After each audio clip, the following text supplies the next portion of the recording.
Look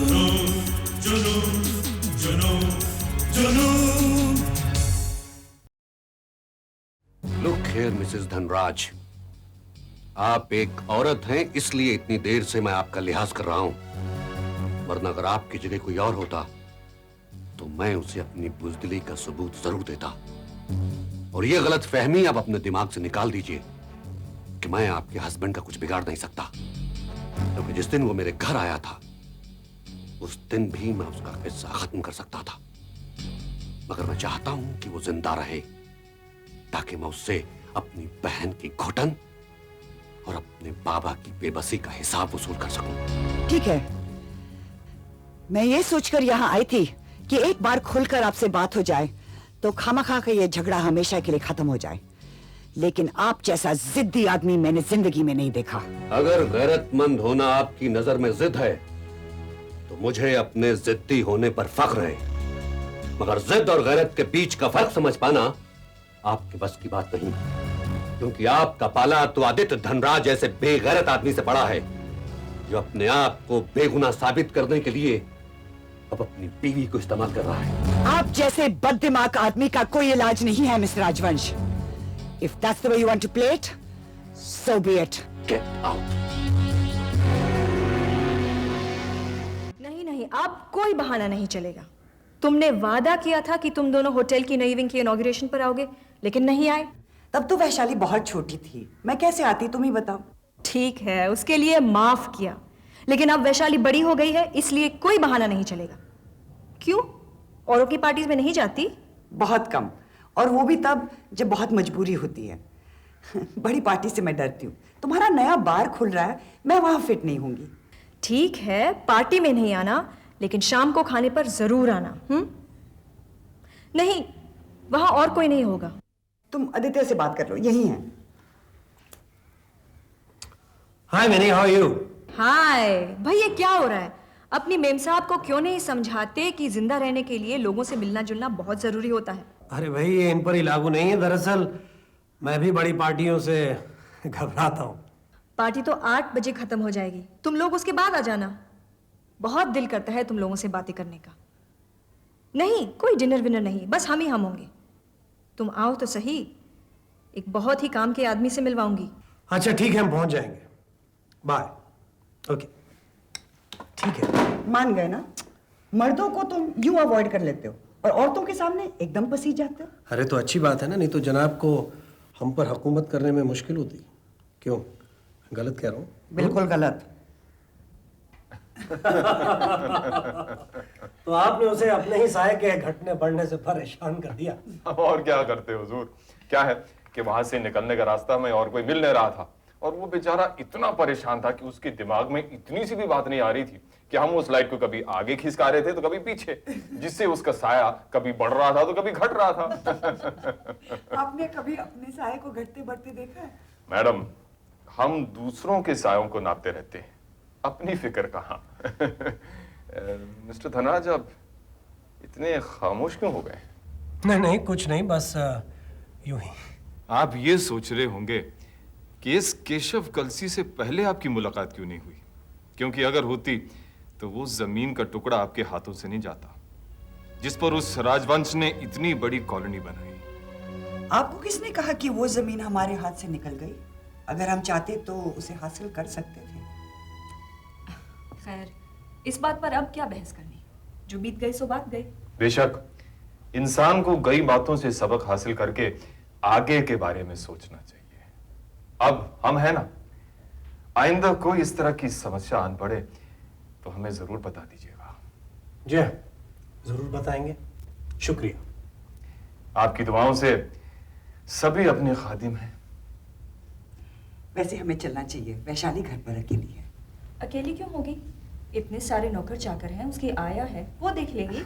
नहीं, वो जागती रहेगी जब तक हम नहीं लौटेंगे। सीमा ठीक कह रही है, रात काफी हो चुकी है। अच्छा मैंने अग्रवाल साहब की बीमारी का सुन के मुझे बहुत दुख हुआ। I wish him a very very speedy recovery. Thank you. Nice meeting you mister Kalsi. मेरे दोस्त मुझे प्यार से के कहते हैं, काम का कलसी। आप भी मुझे के कहें तो बहुत मुसर्रत होगी।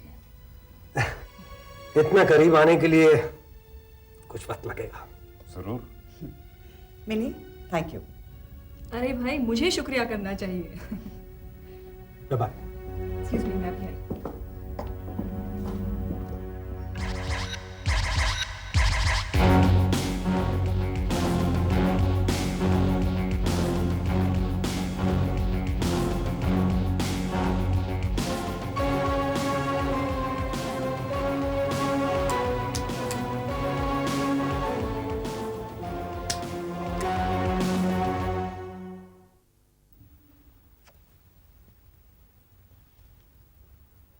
चले गए?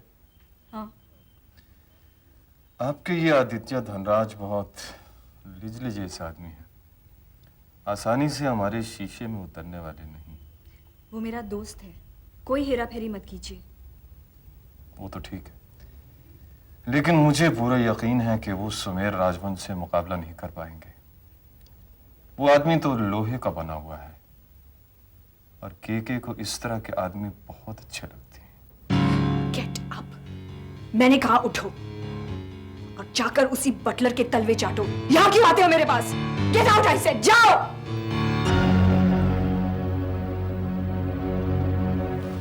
क्या कहा तुमने? फिर से कहो तो। तुम हमें अच्छी लगती हो, इसके ये माना नहीं कि तुम हमारे साथ उस तरह बात करो जिस तरह तुम अपने अपाहिज बाप से करती हो। छोड़ो मुझे। मेरी तरफ देखो, मेरी तरफ देखो।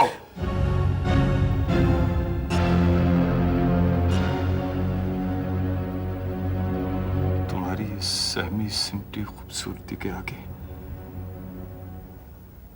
तुम्हारा ये केके निढाल हो गया है। ठीक है, धनराज तुम्हारा दोस्त है, इसका ख्याल मैं हमेशा रखूंगा। लेकिन वो आसामी बहुत मोटी है, तुम्हारी उस बटलर से भी ज्यादा मोटी। इसलिए मैं उसको अपने दायरे के अंदर जरूर लाऊंगा। रहा सुमेर राजवंश, तुम्हारा शिकार वो पहले ही हमारे जाल में फंस चुका है। और अगर तुम वादे से मुकर गए तो मेरे होटल के अंदर कदम तक नहीं रख सकोगे। होटल क्या चीज है? हमारे पास तो होटल की मालकिन का दिल है।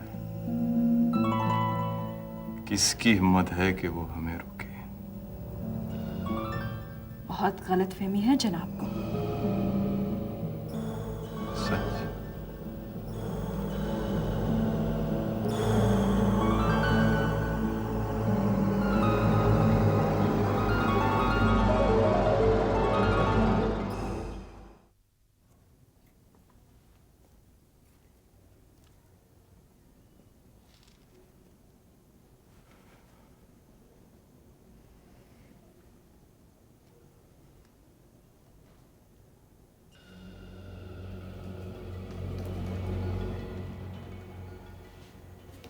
Good morning, sir.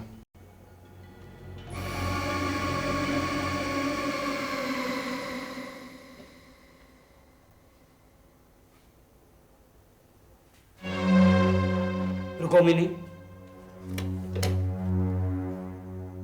कौन था ये? कौन? ये जो अभी सफेद कपड़े पहने तुम्हारे कमरे के बाहर गया। वो कस्टमर था डैडी। इस वीकेंड पर यहाँ पार्टी देना चाहता है और मॉर्निंग की फ्लाइट से मद्रास जा रहा था, इसलिए बुकिंग कंफर्म करने के लिए आया था। होटल का यह हिस्सा हमारा घर है और मैं नहीं चाहता कि कोई कस्टमर यहां आकर बिजनेस डिस्कस करे। वो जल्दी में था डैडी। बहस नहीं, ये मेरा घर है। मैं यहां किसी अजनबी को देखना पसंद नहीं करता। Remember that.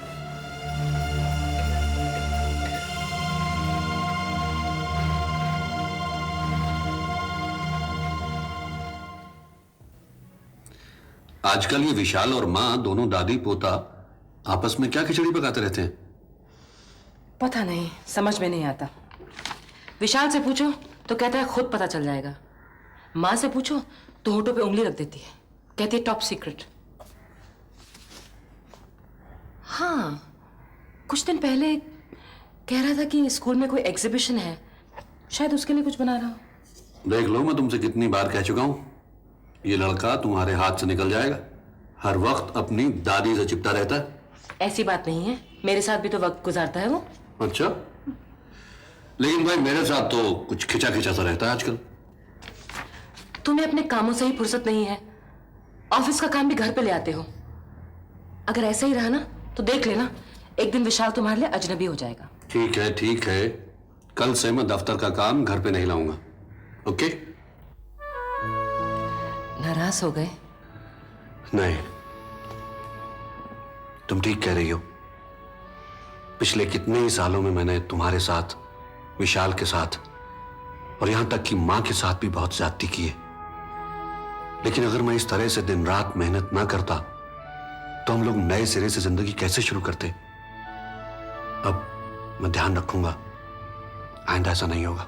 अब तो सब ठीक हो गया है, फिर ये दौड़ धूप क्यों? सब ठीक कहां हुआ है, अभी तो सबसे बड़ा मुकाबला बाकी है। वो तो हमें भूल भी गया होगा सुमेर। कुछ नहीं भूला है वो। उसे मालूम है कि कोई उसकी ताक में बैठा हुआ है, इसलिए वो हमारे पल पल की खबर रखता है। उल्टा वार करने का मौका ढूंढ रहा है वो।